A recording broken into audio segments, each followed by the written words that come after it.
മിമ്പറിൽ ഇമാമ ഖതീബ് കയറിയാൽ ഇമാമിന്റെ മിമ്പറിന്റെ എവിടെ നിന്നാണ് ഖതീബ് ഖുതുബ ഓതേണ്ടത് അത് വരെ പറയുന്നുണ്ട്. ഇത് ചെറിയ പരിപാടികളല്ല. ഇതൊക്കെ ശ്രദ്ധിക്കുന്നവരെന്നാള് ഒരു ജുമാ കഴിഞ്ഞിട്ട് ഞാൻ റൂമിലെത്തിയപ്പോ എനിക്ക് ഫോൺ റൂമിലെത്തിയപ്പോ ഒരു ഫോൺ. അപ്പൊ എന്നോട് ചോദിച്ചു, മാലിക് ഖതീബ് അല്ലേ? അതെ. നിങ്ങൾ ഇന്ന് മിമ്പറിൽ കയറിയപ്പോ ഒരു സുന്നത്ത് ഒഴിവാക്കിയതായിട്ട് കണ്ടു, അതൊന്നും അറിയാൻ വേണ്ടി വിളിച്ചത്. അപ്പൊ അതൊക്കെ ശ്രദ്ധിക്കുന്നവരുണ്ടെന്ന് അർത്ഥം. നിങ്ങൾ വിചാരിച്ചതൊന്നുമല്ല, ഇതിനൊക്കെ കുറിച്ച് പള്ളിയുണ്ട്. ഖതീബാന്നൊക്കെ പറഞ്ഞാലേ വ്യക്തിയിൽ ഞാൻ ചെന്നപ്പോഴേ 2-3 മുല്യാമാര് കൂടിയിട്ട് ഫോണില് ഒരു ഖുതുബ കേൾക്കുക. എന്താ പ്രശ്നം? അന്നത്തെ വെള്ളിയാഴ്ച ഖുതുബ റെക്കോർഡ് ചെയ്തിട്ട് എന്തോ തെറ്റുണ്ടോ എന്ന് കണ്ടുപിടിക്കുക. നോക്കണേരോ എന്റെ ഖുതുബ കിതാബ് മുമ്പിൽ വെച്ചിട്ട് എന്തെങ്കിലും കണ്ടുപിടിക്കാൻ ഞങ്ങൾ എപ്പോഴും പറയുമല്ലോ, ഏത് വലിയ മഹാന്റെ മഹാനാണെങ്കിലും വെള്ളിയാഴ്ച ഖുതുബ ഓതാൻ പോകുന്ന നേരം ആ ഖുതുബന്റെ കിതാബ് എടുത്തിട്ട് 4 വട്ടം നോക്കിയിട്ട് ഖുതുബ ഓതാൻ പോകാവുള്ളൂ. അങ്ങനെ പോണ ഒരു ഖതീബിനോട് ഒറ്റ ഹർക്കത്തും പറ്റൂല, വെറുതെ റിക്കാർഡ് ചെയ്യാം. അങ്ങനെ ഒരു സ്ഥാപന നിർദ്ദേശം അനുസരിച്ച് 4 വട്ടം ഖുതുബ നോക്കിയിട്ട് പോകുന്ന ഒരു ഖതീബിന്റെ ഖുതുബ തെറ്റോ? അപ്പൊ അത് വരെ ചെയ്യുന്ന ആളുകൾ എന്ന് പറയുന്നത് ഇവിടെ പറഞ്ഞാഴ്ച ഇയാളെ വിളിച്ചില്ല, നിങ്ങൾ എന്നൊരു സുന്നത്ത് ഒഴിവാക്കിയത് കണ്ടപ്പോ ശ്രദ്ധയിൽപ്പെട്ടു എന്ന്.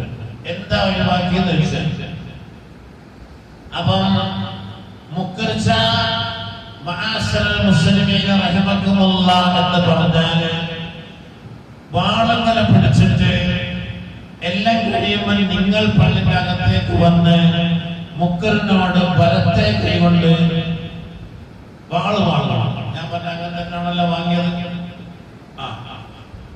അത് നിങ്ങൾ ശരി വാങ്ങിയ ശരിയല്ലേ. രണ്ടാമത് സുന്നത്ത്, ആൾ വാള് വാങ്ങിയ ഉടനെ ഇടത്തെ കൈയിലേക്ക് മാറ്റിയിട്ട് ഇടത്തെ കൈ പിടിച്ചിട്ടാണ് മെമ്പറിലേക്ക് കയറേണ്ടത്. ഞാൻ പറഞ്ഞു, നിങ്ങൾ പഠിച്ചനുസരിച്ച് സുന്നത്തങ്ങൾ പറയുന്നത്.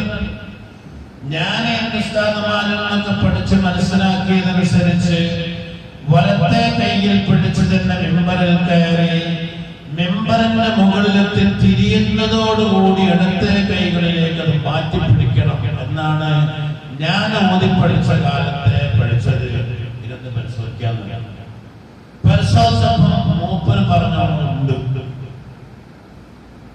അപ്പൊ ഞാൻ പറയുന്നത്, ഏത് കാര്യങ്ങളും ശ്രദ്ധിക്കപ്പെടുന്നവരും നമ്മൾ ചെയ്യുന്നതിന് ശ്രദ്ധിക്കുന്നവരും അത് ചിലപ്പോ സുന്നത്തായിട്ട് വരെ ചിലര് മനസ്സിലാക്കും. ഒരു ഖതീബൊക്കെ ഒരു പ്രവർത്തനം ചെയ്താല് അത് സുന്നത്തിനായിരിക്കും. ഇവിടെ മിമ്പറിൽ കയറിയാല് ഖതീബ് മിമ്പറിന്റെ ഏത് ഭാഗത്താണ് നിൽക്കേണ്ടത്? മിമ്പറിന്റെ വലത് ഭാഗത്ത് നിൽക്കണം ഖതീബ്. എന്നാൽ മിമ്പറിന്റെ വലത് ഭാഗമാണ് അത് പഠിക്കില്ല. ഇത് കുറഞ്ഞ പണിയൊന്നുമല്ല, ശമ്പളം കുറച്ചിട്ടുണ്ടല്ലോ, ശമ്പളം കുറച്ചാണല്ലോ. ഇത് ഓരോ അനക്കങ്ങൾ, ഒരനക്കത്തിൽ തകരാറ് സംബന്ധിച്ചാൽ ആ സുന്നത്ത് നഷ്ടപ്പെടുത്തുക വഴി അതിൽ പല അബദ്ധങ്ങളും വരും. പള്ളിയിലേക്ക് ജമാഅത്തിന്റെ പുരുഷന്മാര് പോകൽ ഫർദ് കിഫയാണോ സുന്നത്താണോ? രണ്ടഭിപ്രായം. എന്താണ് സുന്നത്താണ്, അതിനപ്പുറമൊന്നുമില്ല. പിന്നെ ഇതിന്റെ ഹദീസിൽ എന്താ? ഈ പള്ളിയിലേക്ക് നിങ്ങൾ ജമാഅത്തിന്റെ പോകൽ മിൻ സുനനി നബിയിക്കും, നിങ്ങളെ പ്രവാചകന്റെ പ്രധാനപ്പെട്ട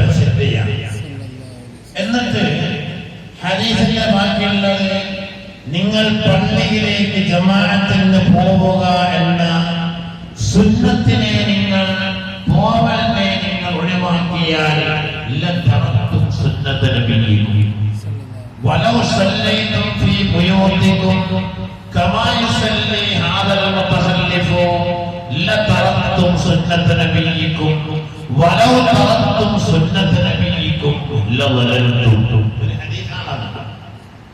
നിങ്ങൾ പള്ളിയിൽ പോകാനുള്ള ആരോഗ്യവും അതിനുള്ള കഴിവും അതിനുള്ള സാഹചര്യങ്ങളും ഉള്ളതോടുകൂടി പള്ളിയിൽ പോകാതെ നിങ്ങൾ വീടുകളിൽ നിന്ന് നിസ്കരിച്ചാൽ പോലും ലതറക്തും സുന്നത നബിയിക്കും നിങ്ങളുടെ പ്രവാചകന്റെ ചര്യ നിങ്ങൾ ഉപേക്ഷിച്ചവരാണ്. എന്താ അതുകൊണ്ട് കുഴപ്പം? വലൗ തറക്തും സുന്നത നബിയിക്കും പ്രവാചക ചര്യ സുന്നത്തിൽ ഒഴിവാക്കിയാൽ പോലും ലളലൽതും നിങ്ങൾ പിഴച്ചുപോകും. നോക്കി എന്തൊരു ഗൗരവമായ ഒരു ഹദീസിന്റെ ഭാഗമാണ്. വലൗ തറക്തും സുന്നത നബിയിക്കും നിങ്ങളെ പ്രവാചകർ പഠിപ്പിച്ചു തന്ന സുന്നത്തുകളെ നിങ്ങൾ ഒഴിവാക്കിയാൽ ലളലൽതും നിങ്ങൾ പിഴച്ചുപോകുന്നു. അപ്പൊ സുന്നത്തുകൾ ഒഴിവാക്കാതെ ജീവിതത്തിൽ പകർത്താൻ ഏതിലാണ് തന്നെ. ഇവിടെ ഞാൻ പറഞ്ഞില്ലേ, മിമ്പറിൽ ഖത്തീബ് ഖുത്ബയോരാൻ നിൽക്കേണ്ടത് മിമ്പറിന്റെ വലതുഭാഗമാണ്. മിമ്പറിന്റെ വലതുഭാഗമാണ്.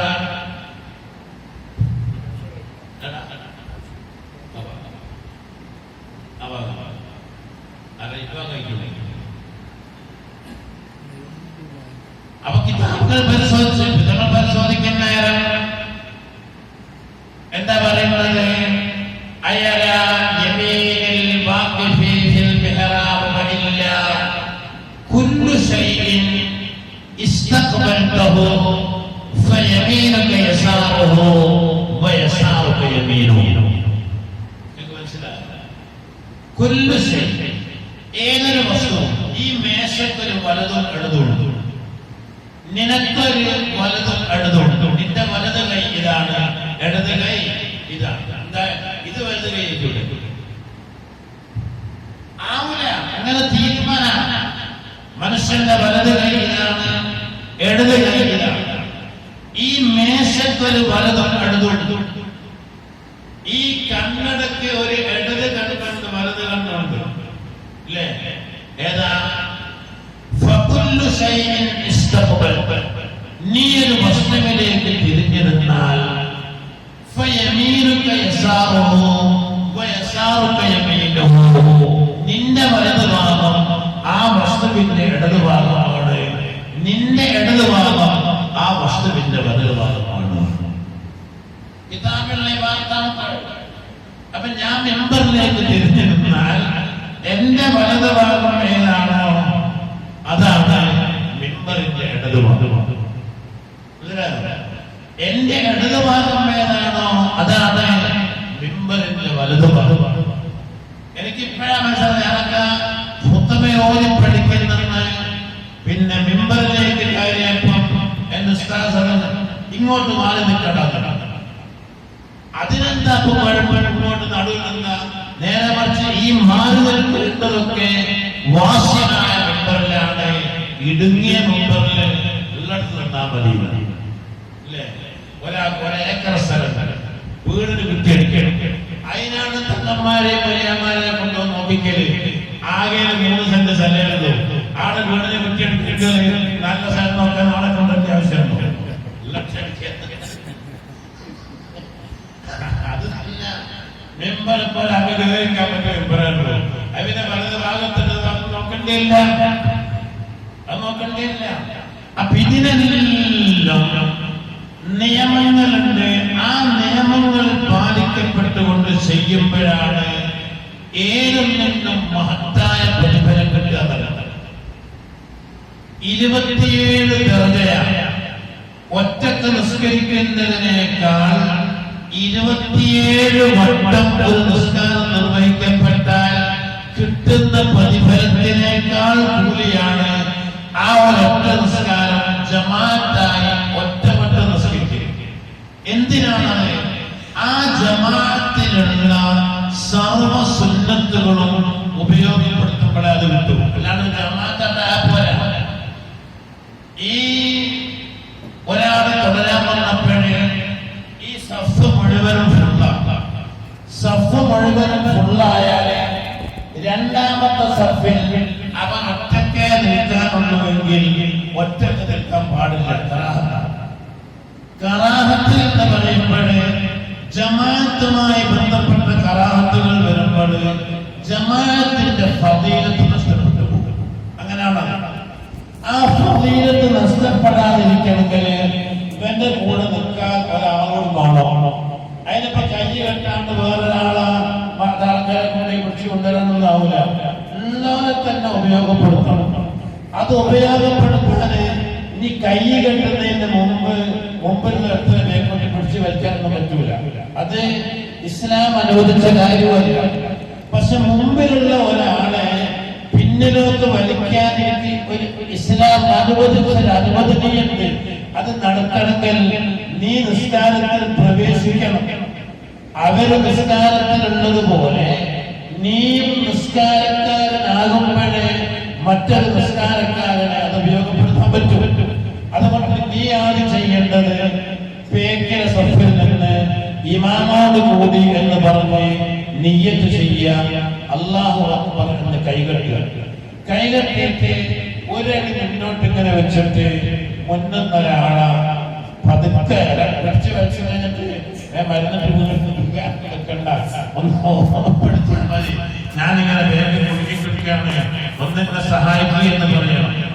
ഈ വലിക്കപ്പെടുന്ന ആളുകൾ അയാൾക്ക് സുന്നത്താണ്. ഇയാളെ സഹായിച്ചു കൊടുക്കൽ സുന്നത്താണ്. ഇപ്പൊ അയാൾക്കുണ്ടായി മുമ്പിൽ സഭയിൽ നിന്ന് കൂടി കുറ്റി ബേക്കിലേക്ക് മാറി കൂടി. അപ്പൊ ഇത് വലിക്കണമെന്ന് ഇയാള് കേട്ടിട്ട് ബേക്കിൽ വന്ന് വെച്ച ആള് ഇയാള് കേട്ടുകൊണ്ടപ്പോ മറ്റേ ആള്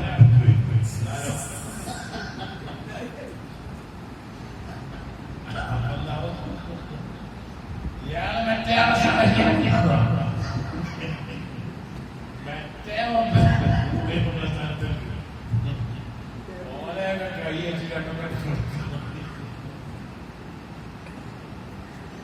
അപ്പോൾ അതാ പറഞ്ഞ ഭരിക്കാനുള്ള വിവരം നിൽക്കാനുള്ള വിവരം ായാലേ എല്ലാം കച്ചറാവും. പണ്ട് സമാസവധിയുണ്ട് വ്യക്തിശുദ്ധം പ്രസിഡന്റിനെ അപ്പോൾ അതിനൊക്കെ നമ്മൾ എന്ത് പറയാനുള്ള തീരുമാനങ്ങൾ അതിനൊക്കെ ശരിയായ നിലക്കുള്ള നിർദ്ദേശങ്ങൾ, ആ നിർദ്ദേശങ്ങൾ പാലിക്കപ്പെടുമ്പോഴാണ് ശുദ്ധി കിട്ടുക.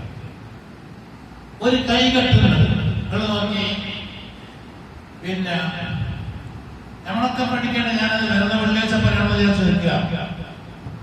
ഒരു ജമാഅത്തിന് കാത്തിരിക്കുന്ന ആളുകൾ, ജമാഅത്തിന് കാത്തിരിക്കുന്ന ആളുകൾ ഈ കാമത്ത് തുടങ്ങുമ്പോഴേക്ക് എഴുന്നേറ്റ് സഫ് കെട്ടാൻ പാടില്ല.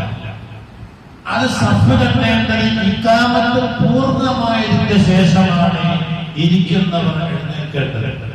അത് പഠിക്കാത്ത പലരുണ്ട്. നേരത്തെ എണീക്കുന്നത് അടുത്ത എണീക്കാനെന്ന് പറയുന്നുണ്ട്. എന്ന് പറഞ്ഞാൽ അങ്ങനെ നമ്മളിപ്പോൾ വേണ്ടാത്തതിനെ ഉപദേശിക്കാൻ ഇഷ്ടം പോലെ ആളാണ്. മെർച്ചിലെടുത്തുനിന്ന് മയ്യത്തിലെടുത്തുനിന്ന് ഇയാളെ കാണാണ്ടോ, ഇയാളെ കാണാണ്ടോ, ഇയാളെ കാണാണ്ടോ ലേലം വിളിക്കുന്ന മാതിരി കേട്ടാൻ വിചാരിക്കുന്നത് ഭയങ്കര വിവരമുള്ള ആൾക്കാരാണ്. ഈ മയ്യത്തിനെ പോയിട്ട് കാണുക എന്ന് പറഞ്ഞ ഒരു സംഭവം എന്താണ്? സാലിഹീമായ അല്ലാഹുവിന്റെ ഔലിയാക്കളൊക്കെ ആണെങ്കിൽ ചിലപ്പോൾ ഒന്ന് കാണലോ, ഒന്ന് മുഖം മൊത്തലോ ഒക്കെ സുന്നത്ത് നിൽക്കുക. പക്ഷെ അല്ലാതെ സാധാരണക്കാരായ ആളുകൾ ഹയാത്തിനൊപ്പം കാണൽ അനുവദനീയമായതുപോലെ മരിച്ചാലും കാണാം എന്നേ ഉള്ളൂ. അല്ലാണ്ട് ഞാനുണ്ടോ എന്ന് അവസാനത്തെ നോക്ക് കാണാണ്ട് മോനെ വിളക്കാന് കാത്തിരിക്കുന്ന വിവരമില്ലാത്ത ആളുകളാണ്. ഒരു മയ്യത്ത് ഒരു മനുഷ്യൻ മരണപ്പെട്ടാല് സാലിഹാണെങ്കിലും അല്ലെങ്കിലും ആ മനുഷ്യനെ എത്രയും പെട്ടെന്ന് മറവ് ചെയ്യണം എന്നുള്ളതാണ് ഇസ്ലാമിന്റെ കൽപ്പന. എന്നാൽ ഇവിടെ ഒരു പ്രശ്നം ഉണ്ടായി. ഒരു മയ്യത്ത് കിട്ടും, നിസ്കരിച്ചു. എപ്പോഴേ അസറിന്റെ 3:30 മണിക്ക് വൈകിട്ടുണ്ട്. ഞാൻ ദേശം കണ്ട് ക്ലാസ് കഴിഞ്ഞ് പോയിട്ട് വിശ്രമിക്കാതെ വന്ന് വൈകിട്ട് നിൽക്കണമെന്ന്. യഥാർത്ഥത്തിൽ ഒരു മയ്യിത്ത് പള്ളിയിലെത്തിയാൽ ഇഖാമത്ത് കൊടുക്കാൻ സമയമായാൽ പോലും അവിടെ ബന്ധിക്കപ്പെടേണ്ടത് മയ്യിത്ത് നിസ്കാരത്തിലാണ്. അത് മനസ്സിലാക്കുന്നില്ല പലരും. എന്താണ് മസ്അല എന്നറിയാതെ അതിന് ഒച്ചപ്പാടുണ്ടാക്കിയാൽ പോരാ. ഇവിടെ നിങ്ങൾ ഞങ്ങൾ നിൽക്കാൻ കഴിഞ്ഞാൽ ഞാൻ ചോദിച്ചു കബർ പൊട്ടി നിൽക്കൂടെ?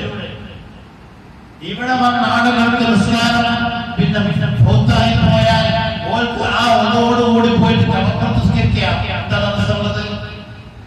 നിസ്കരിക്കാൻ കഴിയാണ്ടല്ല. ഒരു മയ്യിത്ത് പള്ളിയിലെത്തി അസർ ബാങ്ക് കൊടുത്തപ്പോ പള്ളിയിലെത്തിയത് ഇസ്ലാമിന്റെ നിയമപ്രകാരം ശ്രേഷ്ഠമായ അമൽ ചെയ്യുന്ന നിയമപ്രകാരം ചെയ്യേണ്ടത് ആ ഫർള് നിസ്കാരത്തിന്റെ മുമ്പ് മയ്യിത്ത് നിസ്കാരം നടക്കണം. മറവ് ചെയ്യാൻ പോകുന്ന അതിന്റെ പ്രവർത്തനം നടത്തുന്ന ആളുകൾക്ക് ജമാഅത്തിന് വരുന്നതിന്റെ വരെ എതിർപ്പുണ്ട്. ഓർക്ക് മാത്രം എല്ലാ കാര്യങ്ങളില്ല. അത് കിതാബുകളിലുള്ള നിയമമാണത്. ഈ നിയമം സാധാരണക്കാരോട് പറഞ്ഞാല് നമ്മൾ ഞാൻ കഴിഞ്ഞ മയ്യത്തിന് നാട്ടിൽ പോയപ്പോൾ മയ്യത്തിന് കൂടെ പോയി. ഈ മയ്യത്ത് കൊണ്ടുപോകുന്ന നേരം മയ്യത്തിന്റെ മുമ്പിലാണ് മയ്യത്തിന്റെ കൂടെ പോകാൻ നടത്തേണ്ടത്. ബേക്കിലല്ല. മയ്യത്ത് ബേക്കിൽ വരിക, മുമ്പിലാണ് കൂടെ പോകുന്ന ആളുകൾ അടുത്താണ്. എന്തിനായി കൂടെ പോണത്? എന്തിനായി കൂടെ പോണത്? ഈ മയ്യത്തിന്റെ മഹഫറത്തിന് വേണ്ടി ദുആ പോവുക, പഠിച്ചവരോട് ശഫാഅത്ത് ചെയ്യാൻ പോവുക. നമ്മളിപ്പോ ഒരു കേസ് പോലീസ് സ്റ്റേഷനിൽ വിളിച്ചിട്ട് പറഞ്ഞ് 10 മണി 11 മണിയാകുമ്പോൾ ഇവിടെ വരണമല്ലോ. എന്തൊരു കേസാണ്? ഞാൻ പോയാൽ എന്തായാലും ആശ്രയിക്കപ്പെടും എന്ന് വെക്കുക.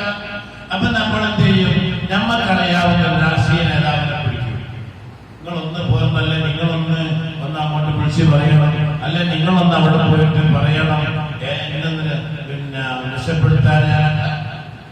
നമ്മൾ 10-11 മണിക്ക് പോലീസ് സ്റ്റേഷനിൽ പോയി ഓർക്ക് ചെയ്യേണ്ടതൊക്കെ ചെയ്ത് അതിനുശേഷം ഒരാളെ കിട്ടോ ഒന്ന് നോക്കണമെന്ന് പറഞ്ഞാൽ എന്ത് കാര്യമാണ്?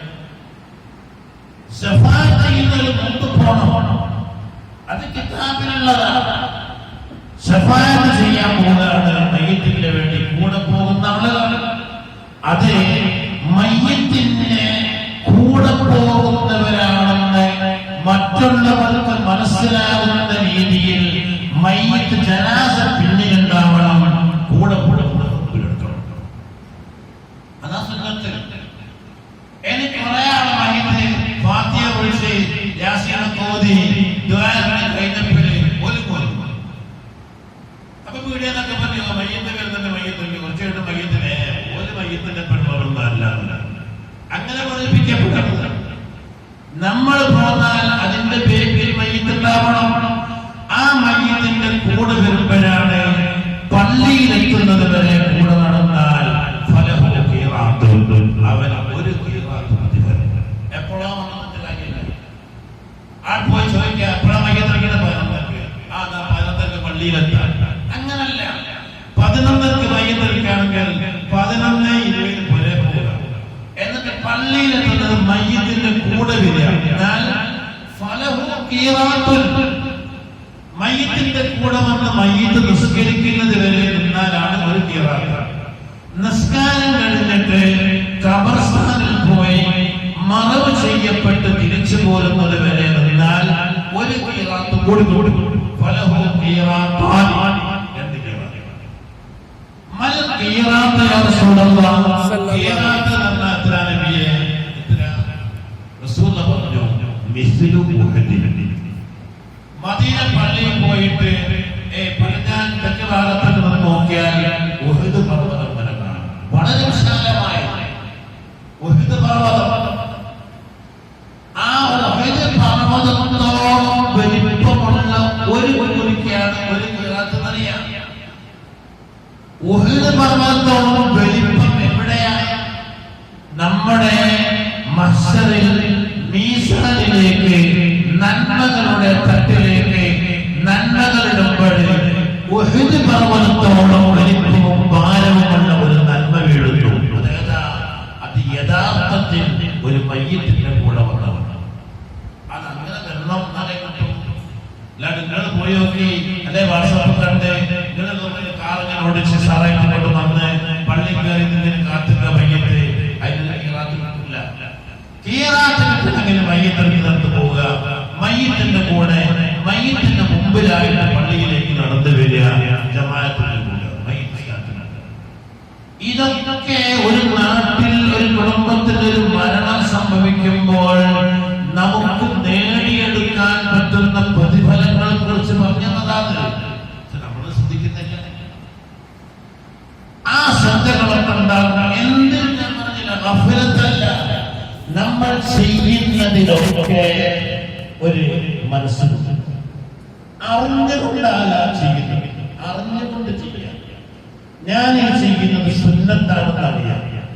നിങ്ങൾ നോക്കി, നിസ്കാരത്തിൽ നമ്മൾ നിസ്കാരം ഒരു ദിവസം നിരവധി പ്രാവശ്യം നമ്മൾ ഫർളും സുന്നത്തുമായിട്ട് കേൾക്കുന്നുണ്ട്. ഈ നിസ്കാരത്തിൽ നമ്മളൊന്ന് ശ്രദ്ധിച്ചാൽ കിട്ടുന്ന നിരവധി സുന്നത്തുകൾ 4 പ്രാവശ്യമാണ് ഒരു 3 റക്അത്തുള്ള നിസ്കാരത്തിൽ കേൾക്കേണ്ടത്. 4 സ്ഥലത്താണ് കൈപ്പൊക്കേണ്ടത്. ഒന്ന്, തക്ബീറത്തുൽ ഇഹ്റാമിന്റെ സമയത്ത് കൈപ്പൊക്കണം. 2, റുകൂഇലേക്ക് പോകുമ്പോൾ ഫാത്തിഹയും സൂറത്തും കഴിഞ്ഞാൽ നേരെ പോകല്ല. ഈ 2 കൈകളും മേൽപോട്ട് വന്നതിന്റെ ശേഷമാണ് റുകൂഇലേക്ക് പോകുന്നത്. ആ കൈപ്പൊക്കൽ ആർക്കും കഴിയുന്നില്ല. റുകൂഉ കഴിഞ്ഞ് ഇഅ്തിദാലിലേക്ക് വരുമ്പോഴും കൈപ്പൊക്കണം. ആര്? പടച്ചറപ്പിന്റെ മുമ്പിൽ പറഞ്ഞതുപോലൊന്നും കൈപ്പൊക്കാൻ മാത്രമല്ല ഞാനുള്ളത്. ഒന്നുകിൽ കിബർ, അല്ലെങ്കിൽ വിവരല്ല. ആരാണ് നേരത്തെ നേരെ കൈപ്പൊക്കുന്നത്? അവന്റെ 2 തള്ളവിരലുകൾ ശഹ്മത്തെ ഉദനെ 2 ചെവിയുടെ ശഹ്മത്തിന്റെ നേരെ വന്നിട്ട് കൈവിരലുകളുടെ തലകൾ ചെവിക്ക് മുകളിലേക്ക് പോവുക. അതേ സുമരിന്റെ നേരെയാവുക. ചില പണ്ഡിതന്മാർ പറയുന്നേ കയ്യിന്റെ മുൻഭാഗം കിബിലയിലേക്ക് പൂർണ്ണമായി ഇങ്ങനല്ല, ഇങ്ങനെ നിൽക്കണം. അതോടുകൂടി ചില പണ്ഡിതന്മാർക്ക് അഭിപ്രായം കൈ വിരലുകൾ ഒന്ന് മടങ്ങി ആ വിരലുകളുടെ തലകളും കൂടി കിബിലയിലേക്കാവട്ടെ എന്ന് പറയുന്നവരുണ്ട്. ഇനി അത് ചെയ്തിട്ടില്ലെങ്കിലും